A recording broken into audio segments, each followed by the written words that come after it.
Hi everyone, welcome to my second video about the stock market.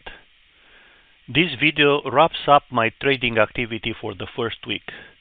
It was a short week due to the US national holiday on July the 4th, when the New York Stock Exchange was closed. So let me show it to you the first card and you will see what we are actually talking about today. So the first week of trading, the gains, the companies I'm actually currently trading. We will review a few companies I may include in the following trade starting next week. At the same time, I want to review with you guys a few risky trades and portfolios and to talk a little bit about the market sentiment and the latest news on the market. The second card is this one. As I said, it was a short week. On July the 3rd, the market was open for only half a day and closed at 1 p.m. So in reality, I had just 3.5 trading days, but it was still a good week overall. During this time, I made approximately $1,050 in gains by doing buying and selling shares. And for the week, I have actually accumulated almost $2,000, 1,958. The difference between those two numbers you see on the screen at number 6 is actually the market growth for this week. I was able to make this $1,000 in 3 days and a half by trading companies like Thermo Fisher, TMO, Google, Alphabet, and Hannes Brands HBI. STXX Stereotaxis I have bought on Monday, but yesterday I have decided to sell and I had a small profit of $60, and I will explain why I've done that. So those are the companies which I have invested with, Google and TMO. I categorize those companies as safe companies because those are companies which are too big to fail. And even if the stock price is going down for a period of time, it's always coming up. These companies, they have the resources, they have the money, they are very aggressive a lot of time. For example, Microsoft, they are just laying off another group of people, probably a few thousand, around 4% of their employees, right? And that's why always they are very careful, and the shares are going to be up. Microsoft actually this year they are investing $80 billion in artificial intelligence, just as an example of those companies who are actually building for the future. Very aggressive, but they are good and safe bets. Other examples are Citibank. Probably a few months ago it was $40, now it's $80. Boeing, a few months ago it was 155, maybe a month or 2 months ago. Now it's over 200. TD, which is Toronto Dominion, the probably most important bank from Canada, they were down around $55. Now they are 70. XOM, which is ExxonMobil, oil and gas, right? So those are good companies, and I will continue to play with Google and Thermo Fisher, because Google I'm expecting to go up to 200 and Thermo Fisher to go up to 600. So during this interval, it will, the price for those stocks will going to go up and down. So once every 3-4 days, I may be able to have a gain by buying when it's low and selling when it's actually high.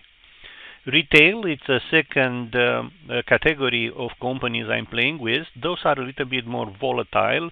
HBI, Hannes Brand, and Wayfair, W. W was around $38 probably a month ago. Now it's $52 or $53 a share. HBI, it was in April around $8. Now it's $4.75. And risky speculative companies for which you can get a lot of gain, but at the same time they can go down pretty badly. Ampex, which is a company building electrical batteries, and STXX, which is a company of around 100 employees building medical devices for for hospitals and so on. This week portfolio, as you can see, is 261,793. Last week portfolio was 259,835. If we are looking on that Excel spreadsheet, which I think I showed it to you before, so let's take a look to see where this is, the screen 2 max. Yeah, so you see in here that those are the numbers which I was talking about, and you can see that I made on July the 1st 240 with Timo, another 139 with the same account on RRSP. I have two accounts, a TFSA and an RRSP account. HBI on that day $202. Next day I play again with HBI between 476 to 486, and for 2,000 shares, $20 a cent, I was able to make another $200. So Google next day $200 as well. The third day I was just getting out of that company STXX Stereotaxis. I realized that I have 4,500 shares, but for a particular trade, for one trade at a time, people are buying and selling 200 to 400 shares. And at the same time, there is an algorithm, so you cannot really sell more than 800,000 shares because the price is dropping, and you cannot maintain the same price when you are selling. So this is actually what I've done this week. Let's take a look to those companies. So Thermo Fisher, you're going to see on July the 1st, somewhere between 407 to 428. That was an increase of 5.9%. It went down to 420.21 at the end of the day. Hanesbrands, the same day, it went up from 458 to 486. And after that, it went down as well to 466. At the end of the day, if you are actually looking on the charting and try to see the historical prices, you'll see that at the end of the day, it was actually going up 175 on July the 1st and 172 on July the 2nd, but that doesn't mean it didn't go more than that during the day, because if you look for 5 days and you look for July the 1st, actually the peak was 486, around 5 to 6% up. Alphabet, the gain I made was on the 2nd, 175 to 178. And those are the companies I was using to make money this week. So let's continue by reviewing a few companies I may include in the following trades, as well a few risky trades and portfolios. So number 3 and 4 for this card. And let's take a look at those. We're going to see them in a second. The way I'm actually playing with this, trying to determine which are the companies which may come into the picture in the next few weeks, I'm actually keeping track of the good companies, especially the companies which have a very positive cash flows. And for each of them, I'm recording the minimum value of the shares for the whole year and the maximum value of the share for the whole year. This allows me to see how much the company went down from the maximum of this year. For example, Ande, which is an agricultural company, it went down 40%. So companies which are actually below 30%, so actually higher than 30% down, right? I'm actually interested to look at them, and because I'm following and monitoring those companies for a while, I pretty much understand when they start to move up and when it's a good time to buy. For example, Bunge, I have already invested around $10,000 into it. I have it at 83 dollars a share. Right now it's 78. I think on Thursday it went down probably a couple of percent. That company is supposed to be at $110 a share, but they are still on the way down. I have to wait probably a little bit longer until they will be in positive and they will have good days of spikes, maybe 3-4%. Right? So in this way, I'm actually looking at the companies, and I pretty much know out of those 100 companies which are interested. For example, CVS. and Merck. There are two pharma companies which are around 40% down, but they are going down for a while, maybe CVS couple of years. It used to be around $100 and more, and right now it's around 60. But the minimum they hit was around $40 a share. Dell is still down, but it's moving up, right? So that's another company which may come into focus in the next few weeks. Some of those companies are actually risky, like First Solar. First Solar got improved recently in the last week or so because of the bill introduced by President Trump, which is good for the solar companies, and they were 50% down, but they started to go up aggressively. So it's one of the companies which actually I have, but I want to go out of it. And it's one of those volatile one you can keep an eye on and play with it. So other companies which are interested is Lenovo. Lenovo it's around 24% down, $24 a share. It was the maximum sometime this year around 33. So something to look at. This is Mercedes and BGAF, 30% down. Similar with other auto company like Toyota Motor, 30% down, Volkswagen, 34% down. So those companies are companies I'm keeping an eye on. At the same time, a good company which is down PVH 50%. Right, Oxy and SLB, those are oil company which are 40% down, but it will take a while until they will start to go up because they are very much depending on the political situation. So those are some of the companies. Just wanted to show it to you now into the chart. So look at Lenovo. It used to be $34, and that was in February. Went down to 20 and started now to go up. Right. So that may be in play in the next few weeks. The same as retail, HBI. I have W. W used to be last year $80. It went down from 50 to almost 26, and now it's on the way up. So the last few weeks it was a lot of gains. So that's one of the company similar with HBI, which can make you money on the day-by-day basis. PVH, it's a good company, went down from December last year 108 to almost 60 and started to go back up. Rivian, from all the auto companies, this one I'm mostly interested in. I will buy around $11 and I'm expecting to go maximum around 17. We have already discussed about CVS, and if you look over 5 years, you'll see that it has a crash sometime in 2022 from $100 up to 46. And now it started to go up, but this is slow. So CVS and Merck, they will probably come into play a little bit late. First Solar and Ampereus Technologies. If you look on those companies, they can have big gains from a dollar, sometime a dollar in March this year, up to however, it is right now 468.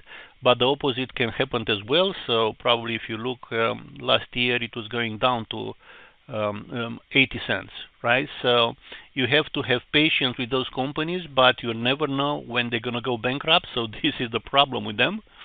Just wanted to show it to you, what are the companies which I'm looking at and considering to include them into the next trades.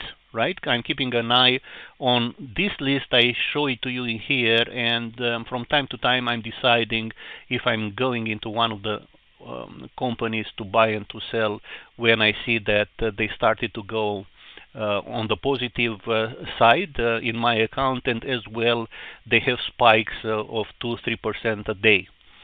Other portfolio which are very risky, the quantum technologies. So those companies, D-Wave, QBTS, this guy as well, they have big gains. Like one of them, it went to $54. This one, right? From $1 to 54, or from $1 to 19 or 17. So let's take a look at this. on November last year it was $14, right? And the maximum was actually 49. So that went from September 2024 $10 to 50, right? The other one, which I wanted to show it to you, and it was in here, this one, D-Wave, which is the Canadian company, November 2024, $1 and so forth, right? And it went up to $19. And the reason this is happening is because at the end of last year, good companies like Google and IBM, they release chips which include quantum bits, 100 quantum bits into a single chip, and that was a good, create a good momentum for those companies, and the price rocketed. And I'm just keeping an eye on this. I'm keeping an eye as well on the dividend companies. So some companies are paying huge dividend, like 10% or more. But some of those companies are very stable, like Mercedes, which is a good bet. Some the same, for example, Altiria Group MO, which is actually Marlboro, safe bet. But some of those, like MPW, which has 100 employees and actually they have medical properties, they are renting to hospital and so on. They are very volatile, and they can go like 50% down in a year.